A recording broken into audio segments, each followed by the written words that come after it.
नमस्कार हिंदुस्तान, राधे राधे, राम राम जी।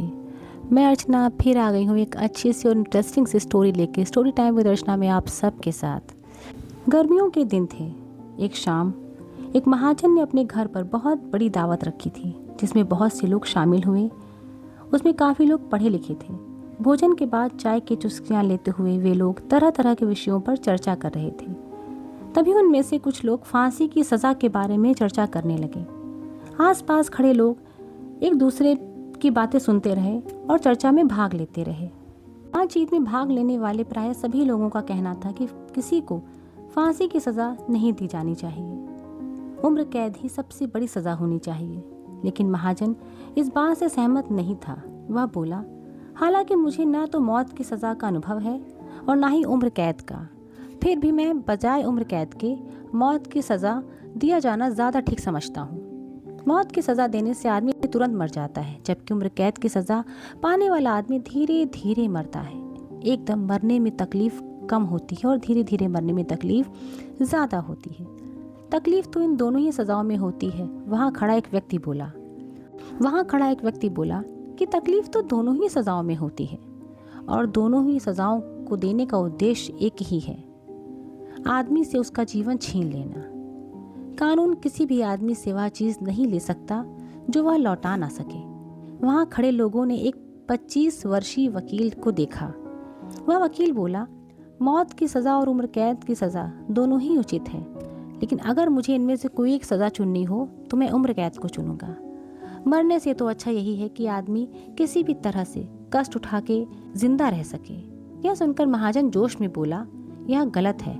मैं शर्त लगाता हूँ कि तुम जेल में 1 मिनट भी नहीं रह सकते। 5 साल तो क्या 15 साल भी जेल की कोठरी में बिता सकता हूँ। नौजवान वकील ने कहा। 15 साल? नहीं, ये नहीं हो सकता। महाजन बोला, मैं तुम्हें 20 लाख रूबल दूंगा। रूबल यानी कि रूस की मुद्रा। मैं शर्त लगाता हूँ, अगर तुम 15 साल जेल की कोठरी में बिता दो, तुम 20 लाख रूबल दांव पर लगाओ और मैं अपनी 15 साल की आज़ादी को दांव पर लगाता हूँ, वकील ने कहा। इस प्रकार दोनों के बीच यह अनोखी शर्त लग गई। महाजन उसके पास गया और बोला, मेरे पास बहुत धन है। नौजवान, पागल मत बनो, अभी मान जाओ और शर्त वापस ले लो। मेरे लिए 20 लाख रूबल कोई बहुत ज़्यादा महत्व नहीं रखते, पर तुम क्यों अपनी ज़िंदगी के 3-4 साल बर्बाद करते हो? मैं 3-4 साल इसलिए कह रहा हूँ क्योंकि तुम इससे ज़्यादा कोठरी में नहीं रह सकते। मुझे तुम पे दया आ रही है। लेकिन वकील किसी भी तरह से शर्त वापस लेने के लिए राजी नहीं हुआ।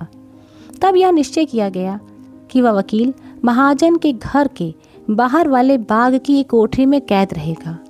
उस कोठरी के बाहर सख्त पहरा होगा।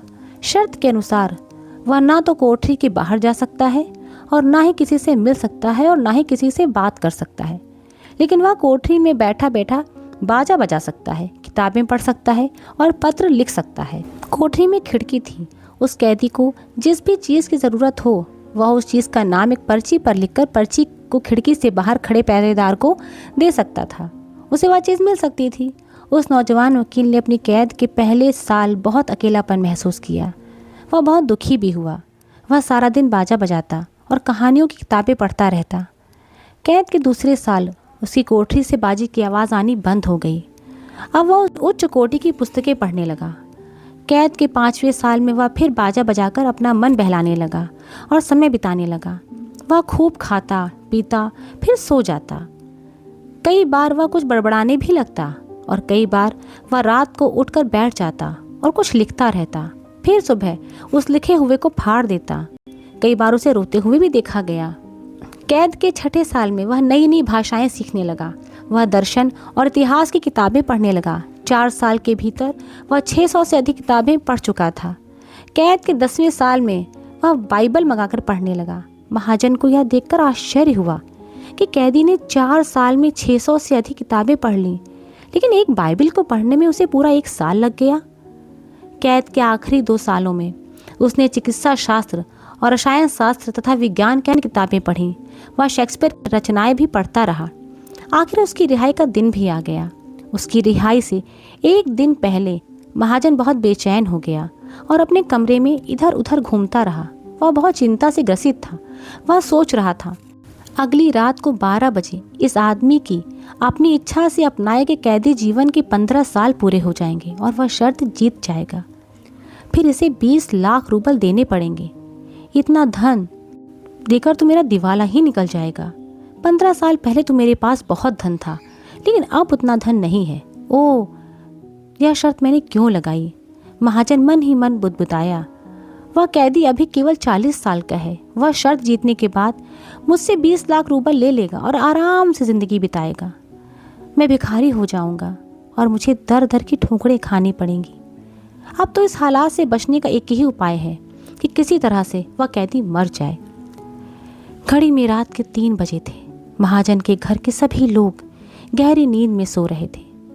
खिड़की से ठंडी ठंडी हवाएं आ रही थीं। महाजन ने धीरे से अपनी तिजोरी खोली और उसमें से कोठरी की चाबी निकाली। 15 साल तक तिजोरी में पड़े रहने से चाबी में जंग लग गई थी। फिर उसने अपना लंबा कोट पहना और घर के बाहर अपने बाग में आ गया। बाग में अभी अंधेरा था, ठंड भी बहुत थी, कुछ बूंदाबांदी भी हो रही थी। तूफानी हवा से पेड़ जोर जोर से हिल रहे थे। महाजन ने तेज आवाज़ में पहरेदार को पुकारा, पर उसे कोई जवाब नहीं मिला। खराब मौसम को देखकर पहरेदार रसोई घर के पास जाकर सो गया था। महाजन ने सोचा कि यदि मैं इस कैदी की हत्या कर दूं, तो लोगों का शक पहरेदार पर हो जाएगा और मैं साफ बच जाऊंगा। वह धीरे धीरे चलता हुआ कोठरी के पास पहुंचा। उसने कोठरी की खिड़की में से भीतर झांका। वहाँ एक मोमबत्ती जल रही थी। वकील एक मेज़ पर सिर टिकाए सो रहा था। उसके पास 2 कुर्सियाँ रखी थीं। मेज़ पर खुली किताबें पड़ी हुई थीं। महाजन ने यह देखने के लिए कि वकील गहरी नींद में सो रहा है या नहीं, खिड़की खटखटाई, पर वकील के शरीर ने कोई हरकत नहीं की। तब महाजन ने धीरे से कोठरी का दरवाज़ा खोला। फिर वह कोठरी के भीतर घुसा। कोठरी के भीतर एकदम सन्नाटा था। महाजन ने मेज पर सिर टिकाकर सो रहे वकील की तरफ देखा। वह दूसरे लोगों से बहुत अलग लग रहा था। वह बहुत कमज़ोर हो गया था। उसकी खाल भीतर खिंच गई थी। उसके बाल सफ़ेद हो चुके थे। उसकी दाढ़ी छाती तक लटक रही थी। गाल भीतर धंस गए थे। कमर झुक गई थी। आज उसके दुर्बल चेहरे को देखकर कोई ये नहीं कह सकता था कि वह केवल 40 साल का है। तभी महाजन ने उस मेज पर एक कागज़ रखा देखा, जिस पर छोटे छोटे अक्षरों में कुछ लिखा हुआ था। यह कैदी सो रहा है और शायद लाखों रूबल का सपना देख रहा है। महाजन ऐसा सोचने लगा। यह पहले ही अधमरा हो चुका है। मैं इसे तकिए से मारकर गला घोंट दूं तो किसी को शक भी नहीं होगा। इस तरह बहुत छानबीन करने के बाद भी किसी को कोई पता नहीं चलेगा कि इसको किसने मारा है। लेकिन पहले मैं इस रखे कागज़ को ज़रा पढ़ तो लूँ, इस पर इसने लिखा क्या है। महाजन ने धीरे से मेज पर रखा कागज़ उठाया और पढ़ने लगा। उस पर लिखा था, कल रात को 12 बजे मैं इस कैद से आज़ाद हो जाऊंगा, बाहर के लोगों से मिल सकूंगा। लेकिन इससे पहले कि मैं ये कोठरी छोड़ूं, मैं कुछ कहना चाहता हूँ। मैंने 15 साल इस कोठरी में बिताए हैं। इन 15 सालों में मैंने सैकड़ों किताबें पढ़ी और इस दुनिया के बारे में जाना। मैंने 15 साल तक इन किताबों में दुनिया की हर चीज़ देखी है। हरे भरे जंगल, उसमें रहने वाले जानवर, ऊंचे ऊंचे पहाड़, नदियाँ, समुद्र और जाने बहुत कुछ। इन किताबों में मैंने संसार के बसते और उजड़ते शहरों के बारे में पढ़ा है। इन किताबों ने मुझे मनुष्य के हजारों सालों के इतिहास का ज्ञान कराया है। इन किताबों ने मुझे बहुत कुछ दिया है। मैं कह सकता हूँ कि मैं संसार के दूसरे लोगों से ज़्यादा ज्ञानी हूँ। मैं जान गया हूँ कि संसार की हर चीज़ झूठी है, खोखली है और केवल दिखावटी है। धन से सुख और शांति नहीं मिल सकती। जिसके पास जितना ज़्यादा पैसा है वो उतना ही ज़्यादा बेचैन है। शर्त जीतने पर मुझे जो धन मिलने वाला है मैं उसे नहीं लेना चाहता। इसीलिए मैं कल रात 12 बजे से ठीक 5 मिनट पहले इस कोठरी से भाग जाऊंगा। जब महाजन ने यह सब पढ़ा तो उसकी आंखों में आंसू आ गए। उसने झुककर धीरे से उस कैदी का माथा चूमा और फिर कोठरी का ताला पहले की तरह बंद करके अपने कमरे में चला गया। इससे पहले वह कभी इतना दुखी नहीं हुआ था। अगले दिन सुबह कोठरी का पहरेदार भागा भागा महाजन के पास आया और बोला, साहब, कैदी कोठरी की खिड़की को खींचकर निकलकर भाग गया है।